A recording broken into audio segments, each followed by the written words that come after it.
레위기 14장 10절부터 32절까지 읽겠습니다.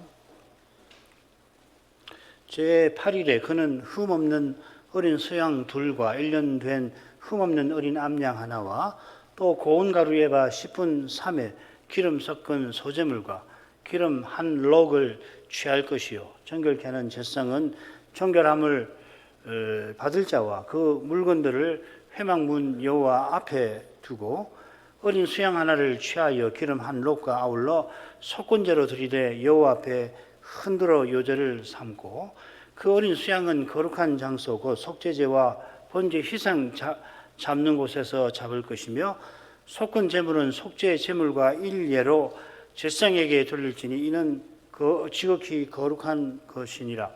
제상은 그 속건제 희생의 피를 취하여 정결함을 받을 자의 우편 귓뿌리와 우편 손 엄지가락과 우편 발 엄지가락에 바를 것이요 제상은 또 그 한 록의 기름을 취하여 자기 좌편 손바닥에 따르고 우편 손가락으로 좌편 손에 기름을 찍어 그 손가락으로 그것을 여호와 앞에 7번 뿌릴 것이요 손에 남은 기름은 제상이 정결함을 받는 자의 우편 귓뿌리와 우편 손 엄지가락과 우편 발 엄지가락 곧 속건제 희생의 피 위에 바를 것이며 오히려 그 손에 남은 기름은 제상이 그 정결함을 받는 자의 머리에 바르고 여호와 앞에서 제상은 그를 위하여 속죄하고 또 제상은 속죄제를 드려 그 부정함을 인하여 정결함을 받으려는 자를 위하여 속죄하고 그 후에 번제 희생을 잡을 것이요 제상은 그 번제와 소제를 단에 드려 그를 위하여 속죄할 것이라. 그리하면 그가 정결하리라. 그가 가난하여 이에 힘이 미치지 못하면 그는 흔들어 자기를 속할 속건제를 위하여 어린 수양 하나와 소제를 위하여 고운 가루 에바 10분 1에 기름 섞은 것과 기름 한 록을 취하고 그 힘이 미치는 대로 산비둘기 둘이나 집비둘기 새끼 둘을 취하되 하나는 속죄 제물로 하나는 번제물로 삼아 제8일에 그 결례를 위하여 그것들을 회막문 여호와 앞 제사장에게로 가져갈 것이요 제사장은 속건제 어린 양과 기름 한 록을 취하여 여호와 앞에 흔들어 요제를 삼고 속건제의 어린 양을 잡아서 제사장은 그 속건제 희생의 피를 취하여 정결함을 받을 자의 우편 귓뿌리와 우편 손 엄지가락과 우편 발 엄지가락에 바를 것이요 제사장은 그 기름을 자기 좌편 손바닥에 따르고 우편 손가락으로 좌편 손에 기름을 조금 찍어 여호와 앞에 7번 뿌릴 것이요 그 손의 기름은 제사장이 정결함을 받을 자의 우편 귓뿌리와 우편 손 엄지가락과 우편 발 엄지가락 곧 속죄제 희생의 피를 바른 곳에 바를 것이며 또 그 손에 남은 기름은 제사장이 그 정결함을 받는 자의 머리에 발라 여호와 앞에서 그를 위하여 속죄할 것이며 그는 힘이 미치는 대로 산비둘기 하나나 집비둘기 새끼 하나를 드리되 곧 그 힘이 미치는 것에 하나는 속죄제로 하나는 소제와 함께 번제로 드릴 것이요 제사장은 정결함을 받을 자를 위하여 여호와 앞에 속죄할지니 문둥병 환자로서 그 결례에 힘이 부족한 자의 규례가 이러하니라.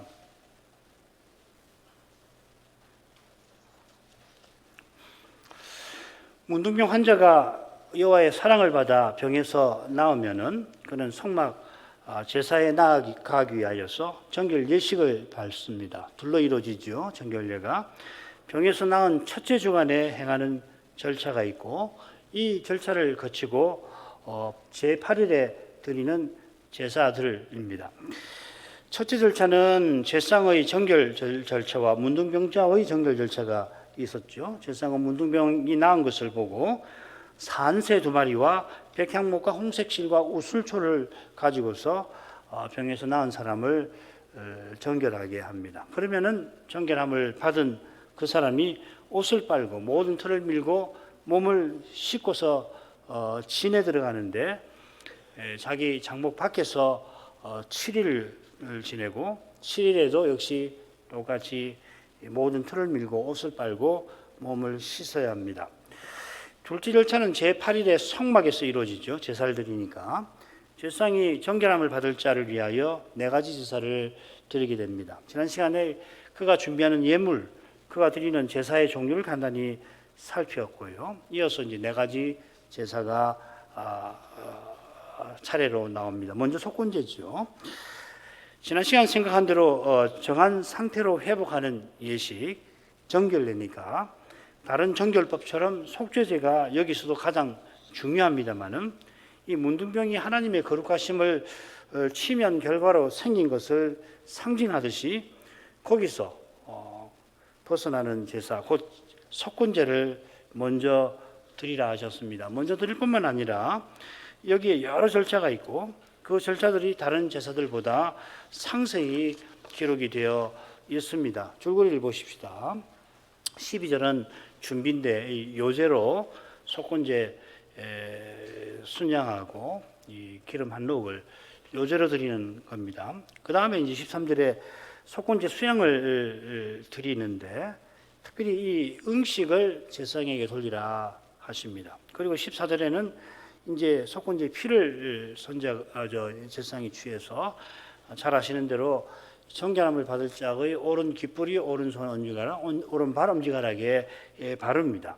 그런 다음에는 이 요제의 기름을 취해서 여호와 앞에 7번 뿌립니다. 그리고 그 다음에 이 요제의 기름을 앞서와 똑같은 위치에 오른 귓불이 오른손 엄지가락, 오른발 엄지가락에 그 피 위에 바르라 하셨습니다. 그리고 이제 남은 기름이 있는데 그 손에 남은 기름을 이마에다가 바르게 하고 그래서 제사장은 그를 위하여 속죄하라 이렇게 되어 있습니다. 밑에 나오는 설명은 이미 다 드렸으니까 이 절차를 보면은 대제사장 임직식에서 화목제 드리는 절차와 아주 비슷합니다. 이 도표를 보시면은 문둥병 정결 제사 속건제, 속죄제, 번제, 소제는 이 번제와 늘 붙어 있습니다. 같이 드립니다. 대제사장 위임식은 보면 번제, 속죄제, 화목제 이렇게 되어 있습니다. 그래서 제물들이 나와 있는 제물들은 조금 다릅니다. 그 요제가 두 위임식에 화목제 요제가 있는 것처럼 지금 이 문둥병 정결 예식에도 요제가 나오고 특별히 이제 그 피나 기름을 이 정결함을 받을 자 대제사장의 오른 귓불이 오른 손 엄지가락, 오른발 엄지가락에 바르지요. 이건 이 두 경우에는 이런 경우가 없지요, 그죠? 참고로 이 나실인 서약을 했는데 호련히 누가 곁에서 죽으면 서운한 기간이 이제 무효가 돼가지고 새로 서약을 하지 않습니까? 그때 제사 드리는 종류가 이 문둥병 정결식하고 똑같습니다. 번제, 속죄제, 속건제 이렇게 되어 있는데 그러나 이 문둥병 정결례보다는 간단하죠. 이것도 굉장히 복잡한 제사 제도고 대제사장 임직식과 비슷하면서도 조금 더 간소합니다. 마찬가지로 나실인 그 서원을 마쳤을 때도 드리는데 그때는 번제, 속죄제, 화목제 이건 그 제사장 임직식하고 똑같아지고 그죠? 제서약할 때는 이 문둥병 정결례하고 그 종류가 같고 그다음 서원을 무사히 완료한 다음에 드리는 제사는 대제사장 임직식하고 종류가 같습니다. 이 말씀 드리는 건 뭐냐면 이 세 가지 이 정결 그 제사가 공통점을 갖고 있습니다. 이 무슨 의미인가? 나실인 서원의 의미는 뭔가? 문둥병에서 나와서 정결례를 하도록 하신 그 뜻이 뭔가? 이런 유사성에서 찾아볼 수가 있겠다 하는 거죠. 이미 뭐 다 들으신 거니까 뭘 말씀드리려고 하는 거 요지를 알고 계실 줄 압니다. 자, 12절로 가십시다. 어린 수양 하나를 취하여 기름 한 록과 아울러 속건제로 드리되 여호와 앞에 흔들어 요제를 삼고. 지난 시간 10절 11절에 정결함을 받을 사람이 예물을 가져오면은 제사장이 그 사람과 예물을 여호와 앞에 회막에 세우는 겁니다. 자, 그런 다음에 제사장이 거기서 이제 예물을 앞에 두었으니까 어린 순양 하나 하고 기름 한 록을 드린다 했습니다. 이 드린다는 말은 뭐냐면 가까이 가져온다는 말입니다. 한 록은 대략 1.5리터 좀 됩니다. 상당한 양이죠, 그죠? 제상이 속건제 어린 순양과 기름 한 록을 취하여 가까이 가져와서는 먼저 제상이 여호와께 요제를 드립니다. 지금 12절에서는 제상이 요제를 드린다 우리가 짐작을 하게 되지만은 아예 24절에서는 제상이 요제를 드린다고 되어 있습니다. 요제는 거제와 함께 여호와께 자원하여 드리는 그런 뜻을 담은 제사지요. 거제는 제상이나 11제 경우에는 레위인에게 가져다 드리는 방식으로, 요제는 거기 이제 행위가 붙어 있는 거죠. 들었다 놨다 하면서 여호와께 드리는 겁니다. 속건제는 속죄제와 함께 강제적 성격을 갖습니다.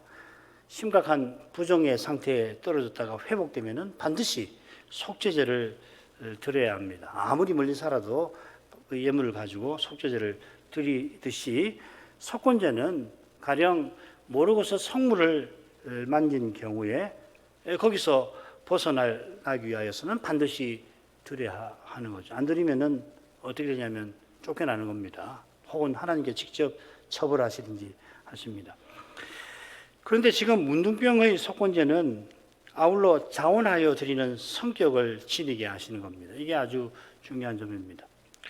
이건 속건제의 피와 기름을 뿌리고 바르는 데서 잘 드러나게 될 겁니다. 아울러 대지상 임직식에서 요제로 드릴 경우에는 화목제의 특정 부위를 드리죠. 아론이 우편 뒷다리를 요제로 드리고 모세는 가슴을 드렸습니다. 여기서는 어린 순양 전체를 요제로 드립니다.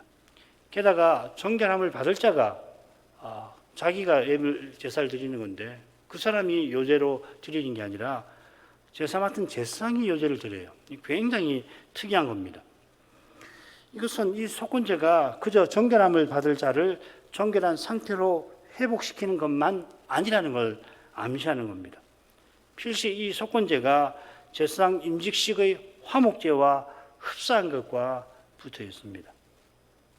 어쩌면은 정결함을 받을 사람이 앞으로 대지상의 심정과 태도로 살아가게 하신 그 목적과 붙어 있는 거 아닐까. 그래서 제사장들을 요제로 드리게 하신 게 아닌가. 저는 그렇게 이번에 생각을 해보았습니다. 좀 이따가 이 제사장에 관해서는 또 말씀을 드릴 게 있습니다. 13절 그 어린 순양은 거룩한 장소고 속죄제와 번제 희생 잡는 곳에서 잡을 것이며 속건제물은 속죄제물과 일례로 제사장에게 돌릴지니 이는 지극히 거룩한 것이니라. 이어서 제사장은 속건제 순양을 잡습니다. 죽여서 피를 흘리는 것을 가리키죠. 이 속건제 희생을 죽여서 피를 받는 곳을 뭐라고 했냐면 속죄제와 번제 희생을 잡는 곳이라 부릅니다. 이건 뭐 당연히 이 거룩한 장소, 번제단 북편이죠, 그죠? 거기서 희생을 잡거든요.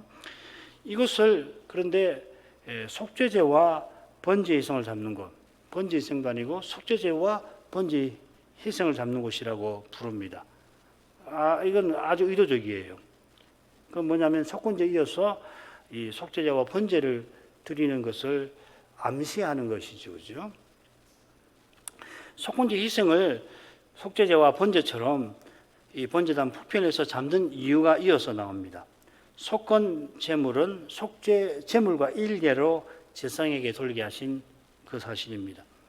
여호와께서 번제를 제외하고서는 다른 네 가지 제사를 받으신 다음에 남은 고기나 소제물을 제사장에게 주시죠, 그죠?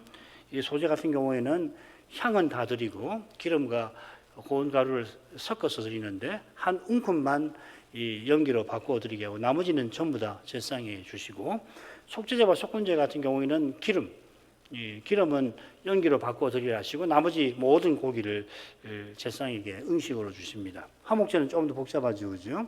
제사장에게 돌아가는 부분이 둘인데 이 거제의 오른 뒷다리, 그건 제사를 화목제를 드린 그 제사장에게 주시는 거고 돌려주시는 거고 이 가슴 부분은 이 제사장 가문 아론 가문에게 돌려주십니다.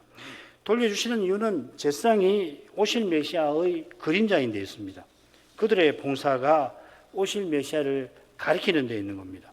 주시는 것을 먹고서 이 봉사를 잘하라 이 말이죠. 백성이 오실 메시아를 바라보게 하시는 겁니다. 이 목적을 위하여서 백성에게 화목제 음식을 돌려주시는 거죠, 그죠? 유일하게. 이것은 우리가 그리스도의 몸과 지체되는 것과 붙어 있는 겁니다. 우리가 은혜의 방도를 통해서 그리스도의 새 생명을 누리는 것을 화목제 응식이 가리키는 거죠. 제사장에게 돌려주시는 속죄제와 속건제와 속죄제의 응식은 지극히 거룩한 것이다 했는데, 이건 번제단 남편에서, 북편과 맞은편에 있는 남편에서 제사장들이 이 응식을 먹는 것이다, 먹어야 한다는 뜻이죠. 14절로 갑니다. 제사장은 그 속건제 희생의 피를 취하여 정결함을 받을 자의 오른 귓뿌리와 우편 귓뿌리와 우편 손 엄지가락과 우편 발 엄지가락에 바를 것이요. 제사장은 속건제 희생의 피를 취하여서 그 제사장이 피를 바른다 이렇게 되어 있습니다. 이걸 이번에 확인하니까 레위기에 제사장이라는 말이 200번 조금 모자라게 나옵니다. 190번인가 잘 모르겠습니다. 한 200번이 조금 안 됩니다. 근데 그중 절반 가까이 87번인가 어디 나오냐면 문둥병 정결법에 나와요. 원문을 읽으면 뭐 계속해서 제사장 한 절에 2번, 3번씩 제사장이 나올 정도로 자주 나옵니다. 이 통계로 보자면은 대략 다른 부분, 레위기의 다른 부분보다 4배나 높은 빈도로 나옵니다. 왜 이렇게 이 문둥병 정결법에서, 그러니까 예를 들면은 정결법전 전체에서 이 문둥병 정결법을 제외하고서는 제사장이라는 말이 딱 10번 나와요. 11장, 12장, 그리고 15, 16장까지 이 6개 장이 정결법전 아닙니까? 13, 14장을 제외하고는 나머지 11, 12, 15, 16장에서는 제사장이 10번 딱 나옵니다. 그런데 이 13, 14장에서만 무려 87번이나 나옵니다. 압도적으로 많이 나옵니다. 이게 왜 그런가? 그게 이제 이 정결 제사의 의미하고 붙어 있을 거라 생각합니다. 제사장이 보통 속건제를 드릴 때에 그 피를 번제당 사면에 뿌립니다. 달리는 피를 처리하지 않습니다. 반면에 문둥병 정결례에서는 그 피를 정결함을 받을 자의 신체를 대표하는 새 곳에 바릅니다. 제사장 임직식에도 비슷한 절차가 있죠. 임직식에는 이 속건제가 아니고 화목제가 중요하죠, 그죠? 화목제를 드려서 그 피로 대제사장의 오른 깃뿌리, 오른손 엄지가락, 오른발 엄지가락에 바릅니다. 제사장이 왕이신 하나님의 말씀을 청종하고, 귀로 청종하고 손과 발로 그 명령을 받드는 종인 것을 가리킵니다. 이는 오직 들은 것을 말씀하시며 내 원대로 마옵시고 아버지 원대로 하옵소서 하신 그리스도를 바라보게 하시는 것입니다. 제사장만 아니라 일반 백성도 똑같이 그리스도의 속죄가 절실한 것처럼 누구든지 그리스도를 본받아야 거룩한 사명을 받드는 겁니다. 문둥병자가 백성 중에서 가장 부정한 상태에 있었는데 그런 상태에 있으면서 누구보다 오실 메시아를 바라보도록 하신 겁니다. 이런 거룩한 뜻이 대제사장 임직식에 맞먹는 정결례를 세우신 데 잘 드러납니다. 엄격하게 비교해 보면은 임직식보다 더 힘듭니다. 사실은 더 복잡합니다. 그 첫 번째 절차, 첫 주의 절차하고 제사장을 씻고 옷 입히는 그 절차를 비교해 보면은 문둥병자가 거치는 절차가 훨씬 더 복잡하죠. 구약 백성이 대제사장처럼 살게 하신 제도가 있는데 나실인 서원이지요. 이 서원은 당시 여성도 합니다. 특별한 경우를 제외하고는 서원 기간을 정하는데 그 기간에 서원한 사람은 성막에서 봉사하는 대제사장보다도 더 엄격한 태도를 일상에서 취해야 합니다. 대제사장처럼 살게 하신 제도인데 실은 서원 기간 대제사장보다도 더 오실 메시아를 바라보도록 하신 제도죠. 무사히 서원 기간을 마치면 이 기간에 서원한 사람은 뭘 하겠나? 이 대제사장만큼 엄격한 생활하면서 뭘 하냐면 기도하는 거거든요. 그게 가장 중요한 일이었을 겁니다. 이 기간을 마치면은 대제사장 임직식과 똑같이 네 가지 제사를 드립니다. 아까 살폈죠. 그런데 만일 소원 기간에 호련히 누가 곁에서 죽어버리면, 그래서 시신 접촉을 하게 되면은 문둥병에서 나은 사람처럼 네 가지 제사를 드리는 겁니다. 서원에서 거룩해졌는데 시신과 접촉해서 그 거룩함이 침해가 되니까, 모르고 침해가 된 거 아니에요. 그래서 거기서 벗어나기 위해서 속건제를 드리게 하신 거죠. 역시 7일 동안 정결케 하는 기간을 지내고 제8일에 속죄제, 번제, 소제, 그리고 속건제를 드립니다. 이런 데서도 문둥병 정결 제사에 담긴 교훈을 헤아릴 수가 있겠죠. 그 다음으로 가겠습니다. 15, 16절. 제사장은 또 그 한 록의 기름을 취하여 자기 좌편 손바닥에 따르고 우편 손가락으로 좌편 손에 기름을 찍어 그 손가락으로 그것을 여호와 앞에 7번 뿌릴 것이요. 원문에 제사장이란 말이 나온 것을 제가 가로 안에 넣어 놨습니다. 이번에는 기름을 뿌립니다. 제사장이. 이 절차에 이어서 피를 바른 곳에 또 그 기름을 더 바르지요. 그런데 먼저는 이 제사장이 기름을 여호와 앞에 7번 뿌립니다. 우선 이 절차를 여호와께서 상세히 모세에게 일러주십니다. 2절에 그 제사장이 3번이나 나옵니다. 우리말 자기의 좌편 손바닥이라고 새겼는데 어떻게 했냐면 그 제사장의 손바닥이라 되어 있습니다. 번역대로 하자면은 이걸 살려서 하면 좀 이상해요. 제사장은 또 그 한 록의 기름을 취하여 그 제사장의 좌편 손바닥에 따르고, 이렇게 번역을 하면 어색하시죠, 그죠? 원문은 그렇게 되어 있습니다. 그러니까 제사장을 마치 객관적으로 그렇게 묘사를 좀 하고 있는 겁니다. 이 거룩한 예식에서 어떤 하나님이 쓰시는 수단처럼 표현을 해놓은 겁니다.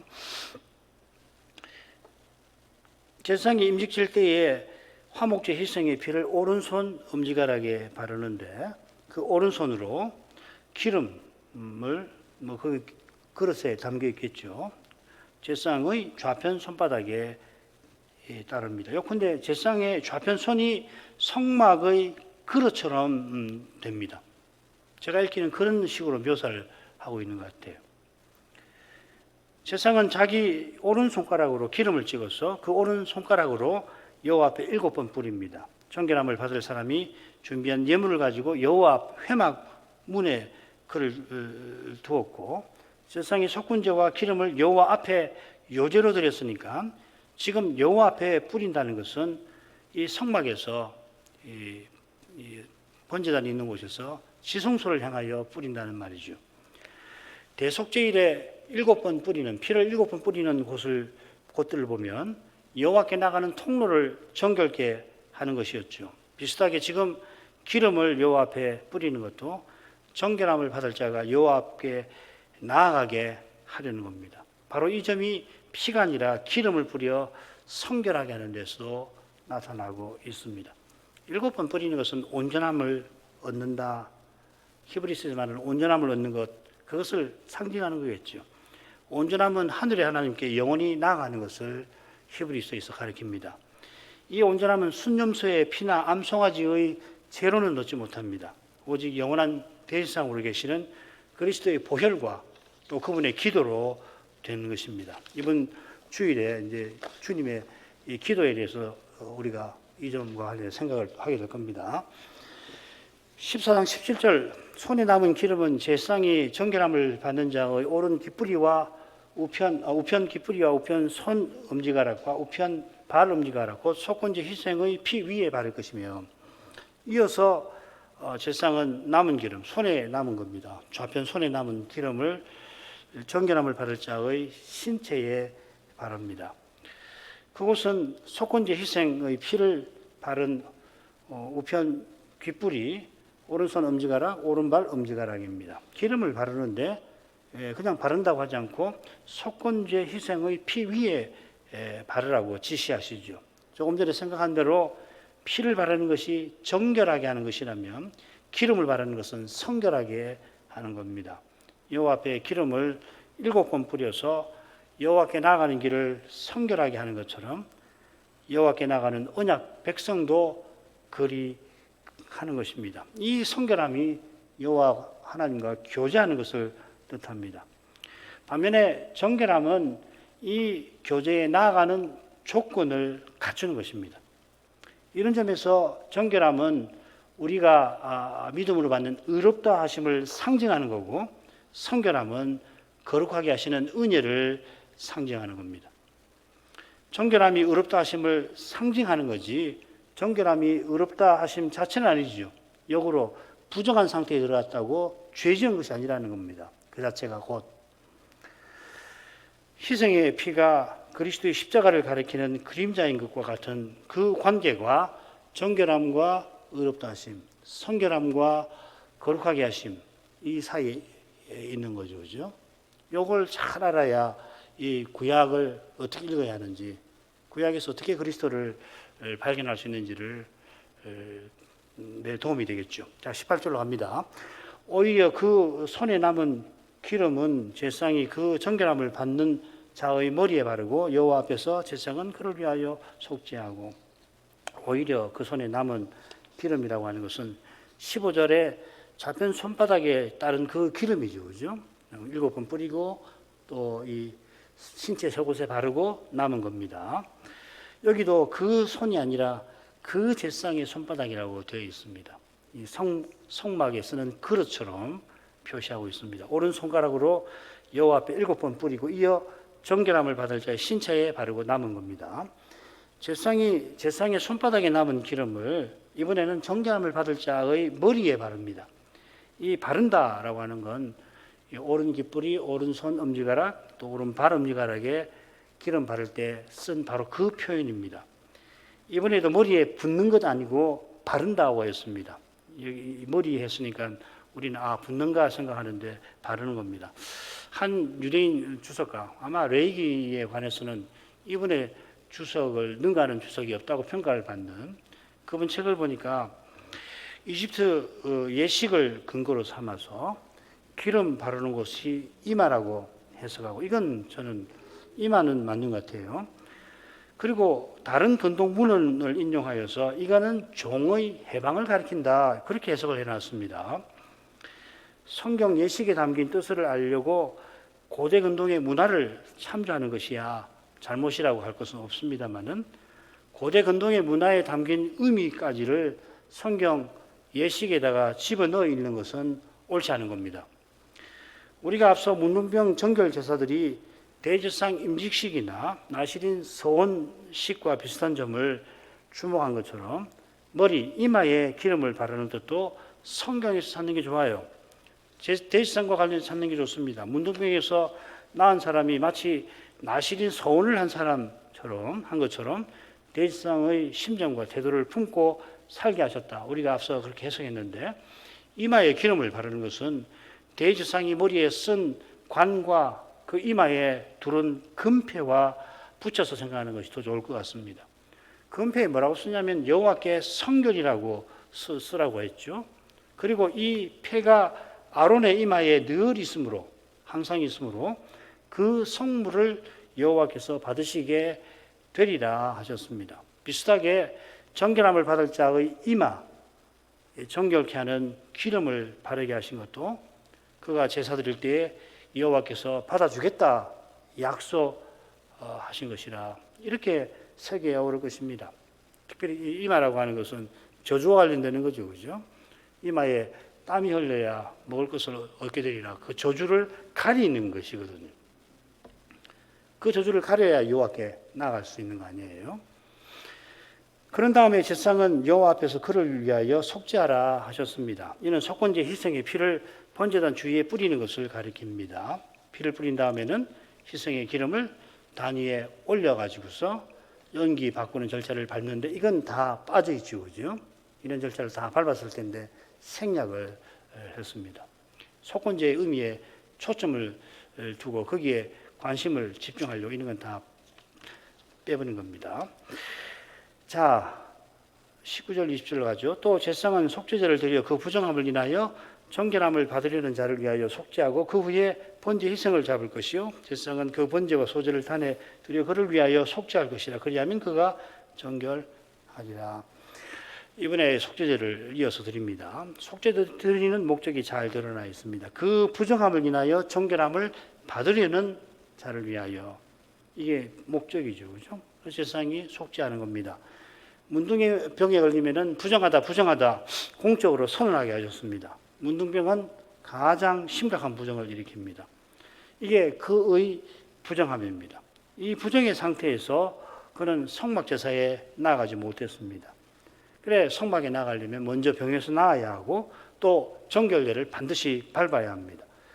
이 정결례 중에 속건제가 가장 길긴 합니다만은 속죄제가 정결례의 핵심입니다.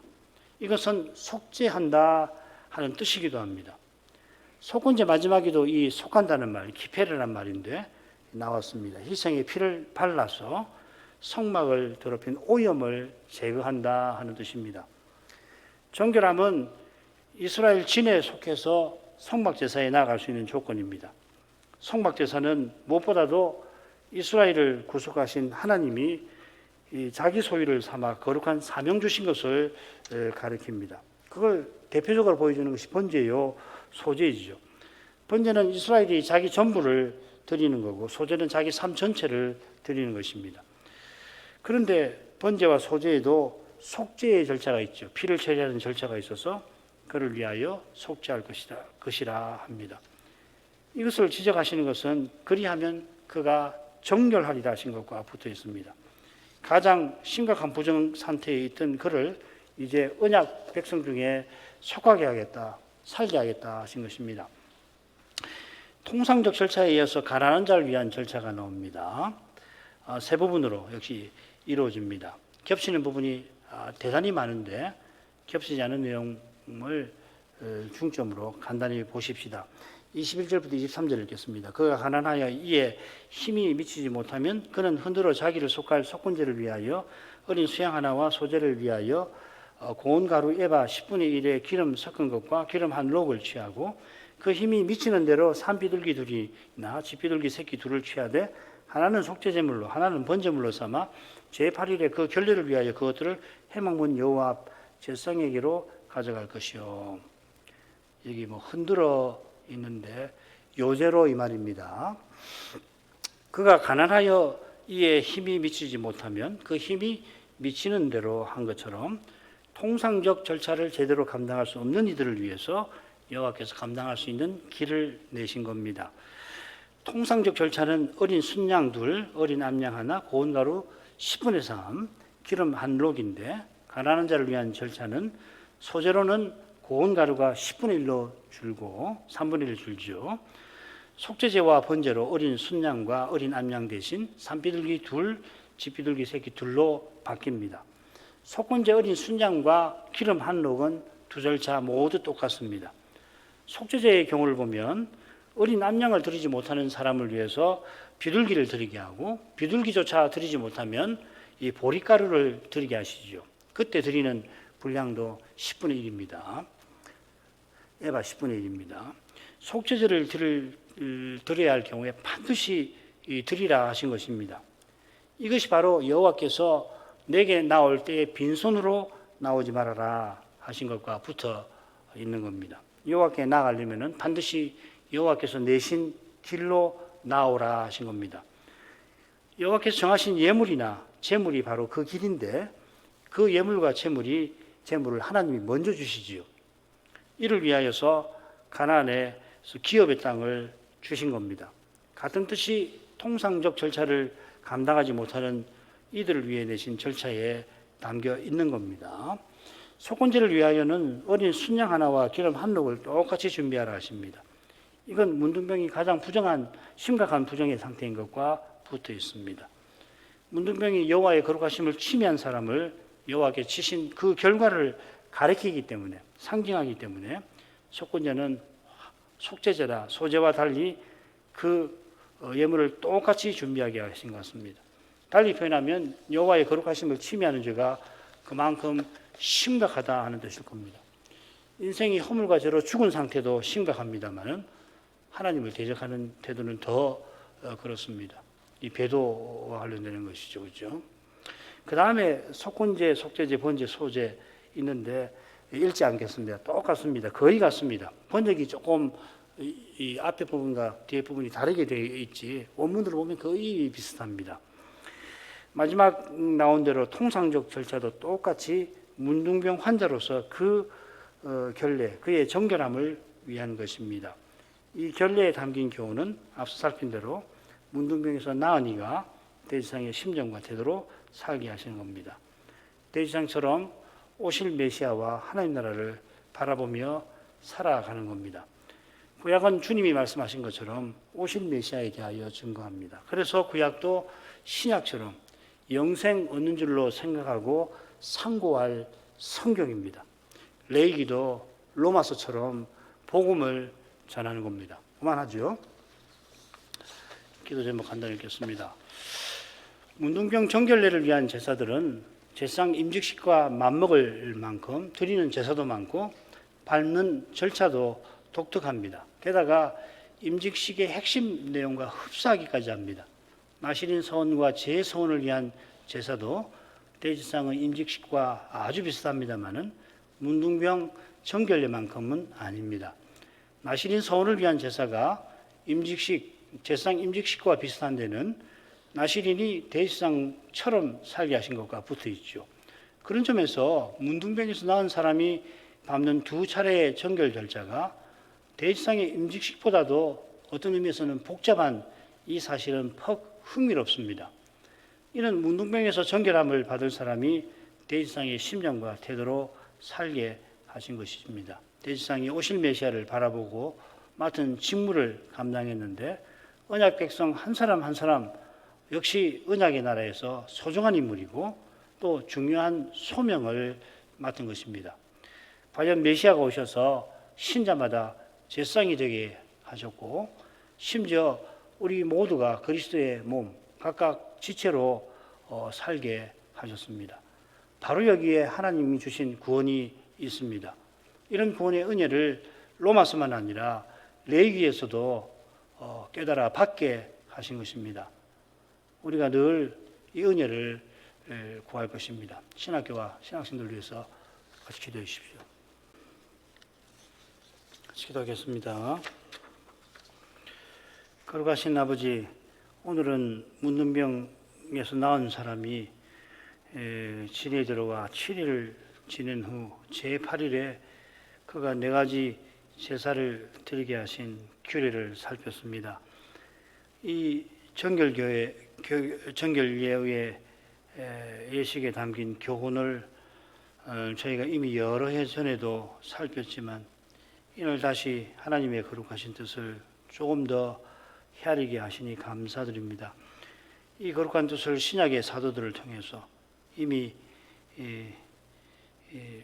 메시아가 오셔서 십자가를 지시고 부활하신 이유여서 더욱 풍성하게 그 뜻을 전해주셨지만은 메시아가 오시기 아주 오래전에 그래서 오늘날 우리에게 여전히 생소한 규례와 예식들을 통하여서 죄인을 구원하시는 하나님의 뜻이 얼마나 높고 거룩하신지를 이런 규례를 통해서 알려주십니다. 문둥병이 여전히 정확히 무엇인지를 알지 못하듯이 문둥병 정결법을 내리신 뜻도 저희로서 여전히 알지 못하는 부분이 있긴 하지만은 문둥병에서 그러나 낫게 하신 그 사람이 이 정결예의 예를 통해서 어떠한 심정과 태도로 그가 남은 생애를 살아가게 하셨는지를 그 뜻을 모를 수가 없습니다. 이것은 모든 성경이 그리스도를 증거하는 그 사실과도 붙어 있을 것입니다. 무릇 하나님께서 타락한 인생에게 말씀을 해주시는 목적이 그리스도를 통하여 죄인을 구원하시는 거기에 있는 줄로 압니다. 우리 하나님께서는 낙원에서 배도한 아담과 하와를 심판하시는 그 자리에서 이 놀라운 구원을 약속하셨습니다. 하와가 뱀과 그릇된 친구 사이가 되었기 때문에 그 친구 관계를 정죄하시고 허물어 버리셨는데 그래 하실 때에 인생을 태초에 창조하신 그 뜻을 하나님 형상대로 지어서 성자처럼 성부를 가까이 하게 하신 그 뜻을 이루려 하셨습니다.